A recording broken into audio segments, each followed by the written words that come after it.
Bledsoe was arrested. Patrick Montgomery was in court. Jonathan Manapa will stay in federal custody. No, I don't take responsibility at all. Hey everyone, welcome to the show. So 35-year-old Texas resident Andrew Taake, I think is how you pronounce it. It's Taake. He is another accused pedo for Trump. When he went to the Capitol on January 6th and attacked officers, he was out on pretrial release for child solicitation. But yeah, you know, tell me again about the Democrats and Joe Biden and all your QAnon BS. Anyway, speaking of conspiracy theories, Taake is your typical conspiracy theorist. He believes the deep state was out to get Trump. So on January 6th, he went to the Capitol wearing steel-toed boots. He was carrying a metal whip. He had bear spray and protective glasses with him. And Taake left Trump's speech early. And so he was seen on the Capitol grounds. He was walking over fencing that had been torn down, clearly had area closed signs posted on it. He made his way very quickly toward the front of the police line, and he chased after the police as they retreated when they were forming new defensive lines. And about 15 minutes after arriving on the Capitol grounds, Taake surged forward and he sprayed officers with his bear spray. Then he retreated back into the mob. And when he sprayed them, one officer was hit directly in the face, and he later reported, quote, excruciating pain, difficulty breathing, and temporary blindness. He also said he believed he was going to die because he said he couldn't tell where he was. He couldn't tell where he was walking. And so he feared he was walking directly into Trump's terrorists. And Taake continued on. He didn't stop with that one attack. About 5 minutes after that, he rushed the police line again. He sprayed more officers. Then 30 seconds after that, Taake sprayed another group of officers. He stopped for a second, then he sprayed them again. Taake again retreated back into the crowd after the police sprayed him with their own chemicals. But approximately 8 minutes later, they say that Taake was back and he was pushing against the police line along with a bunch of other people. And Taake reached over the other mob members' heads to spray the police line again. Then Taake picked up a water bottle. He was seen on video chucking that at the officers. And then he was seen among another group that surrounded and attacked officers. These were officers who had arrived on the Capitol grounds. They were there to provide backup for the police who had been under siege for a while. So these officers were trying to maneuver through the crowd, and they just got stopped. They were completely surrounded. People were physically attacking them, throwing things at them. It was insane. So eventually these officers broke free from Trump's terrorists, and Taake followed them. He was yelling at them, and they said he, quote, brandished his metal whip threateningly. Couple minutes after that, as several of these officers were other officers, I should say, were involved in a physical attack, a physical battle with the mob, Taake used his metal whip. He struck one of these officers on the arm. A short time after that, Taake was seen scaling a Capitol wall. He then was seen helping other people to do that. He was then on the Upper West Terrace, and within minutes, the mob had breached the parliamentarian doors. Well, Taake was seen on video holding the door open. He was waving for other people to enter the building, but the police started to show up. There were several officers that started to arrive at that entry point, and so Taake took off. So he was seen a short time later, though, just several minutes later, entering the Capitol, but he entered through the Senate wing door. So Taake made his way through various parts of the building, and then he exited about 20 minutes later. So he left the Capitol grounds sometime after that, and Taake took the time to boast about his crimes on the dating app called Bumble. So Taake told his would-be hookup that he was at the Capitol, quote, from the very beginning.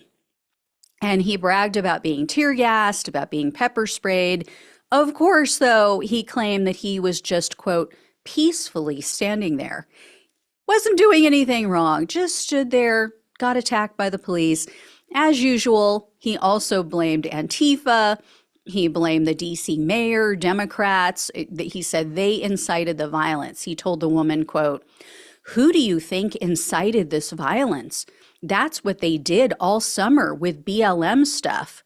Only takes a few to get a crowd going. Majority of the people attacking police and smashing windows were all Antifa. They just threw on a Trump hat or shirt they bought on the street. They have had this all planned out for weeks. The media is doing what they always do and lying to the people. The mayor and Democrat leaders purposefully made sure they did not put up the tall fencing they have up now and kept the police and security forces limited. They wanted this to happen. So, wow. I mean, if that's true, Taake, you fell for it, huh? And in the other days that followed, Taake said that he might return to D.C. It depended on what happened with the election. So Take's Bumble match turned him in, and she told the FBI that all it took was a bit of, quote, comically minimal ego stroking to get Taake and others to admit their crimes on Bumble. She said, quote, it definitely didn't take a lot of arm twisting to get them to start talking about it. Basically, me being like, wow, so cool, then what? What else? Was pretty much all it took. And the woman said she did it because, quote, I felt a bit of civic duty, I guess, but truthfully, I was mostly just mad and thinking, fuck these guys.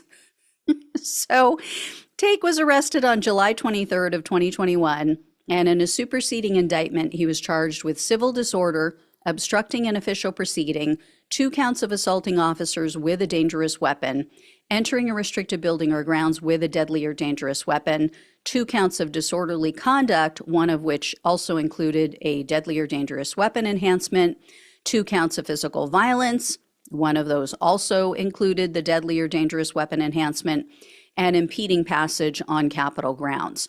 And during Take's arrest and the search of his property, the FBI found 3 loaded guns and dozens of rounds of ammo. Now, none of these weapons were registered to Taake because he's a convicted felon, so he's not allowed to own a gun. Whoops. So in December of 2023, Taake pleaded guilty to 1 count of assaulting officers with a dangerous weapon. So he was looking at up to 20 years in prison, 3 years of probation, and $250,000 in fines.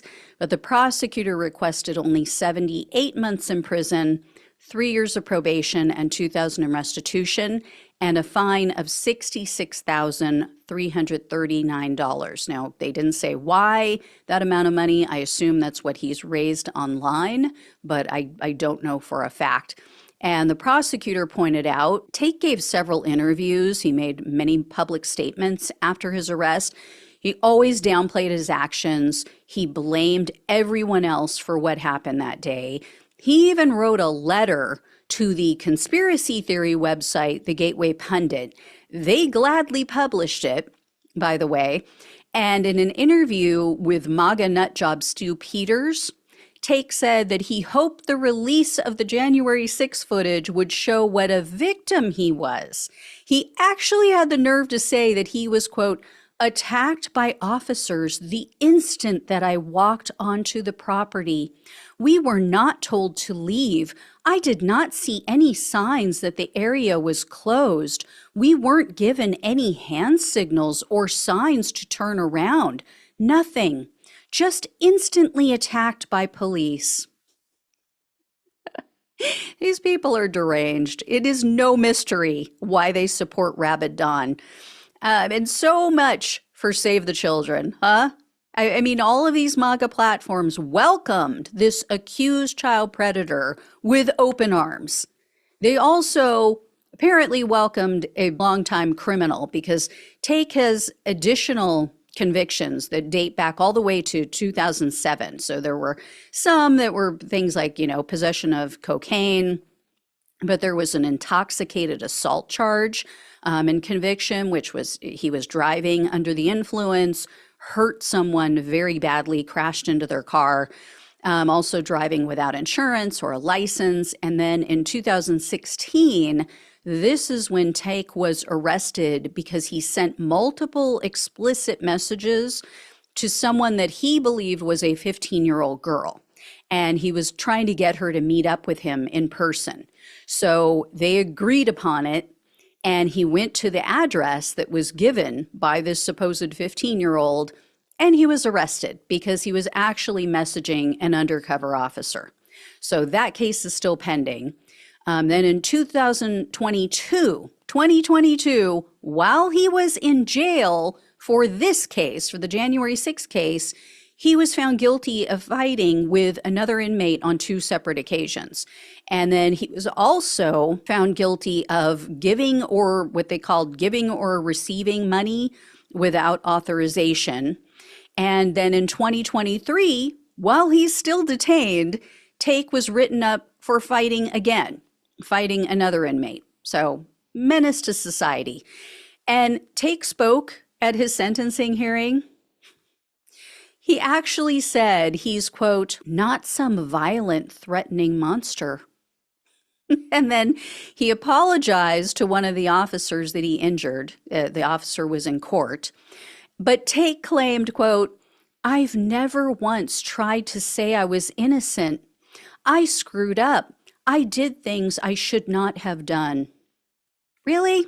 Saying you were just standing there peacefully, you were attacked as soon as you walked onto the Capitol grounds, did nothing wrong, and the police just attacked you for no reason. Never said you were innocent, huh? So, U.S. District Judge Carl Nichols presided over Take's case, and surprisingly, he took a pretty hard stance. The judge told Taake that his actions were, quote, as serious as any other January 6th defendant I sentenced. And he said that Take's use of the bear spray and the metal whip were, quote, the farthest thing from First Amendment expression. In the end, he sentenced Taake to 74 months in prison, 3 years of probation, and $2,000 in restitution.